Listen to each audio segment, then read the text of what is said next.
Hi అండి, అందరికీ నమస్కారం. మేము ఈరోజు ఇడ్లీ రవ్వతో బోండాలు వేస్తున్నాము.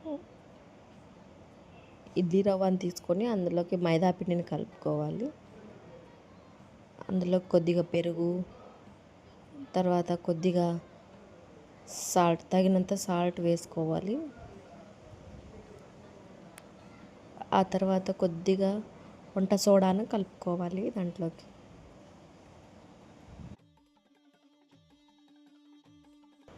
మొత్తం కలుపుకున్న తర్వాత ఒక 10 మినిట్స్ వదిలేయాలండి. ఆ తర్వాత మనం ఆయిల్ వేడి చేసి వేసుకుంటే క్రిస్పీగా బాగా వస్తాయి. పిల్లలు కూడా హ్యాపీగా తినగలుగుతారు. ఇందులోకి మనం ఇంకా కరివేపాకు, కొత్తిమీర వేసుకోవచ్చు. తినే వాళ్ళైతే, పిల్లలు తినరు కాబట్టి మేము వేయలేదు. చూడండి లాస్ట్కి రిజల్ట్ సూపర్గా వచ్చాయి. పిల్లలు కూడా హ్యాపీగా తిన్నారు. సబ్స్క్రైబ్ చేసుకోండి.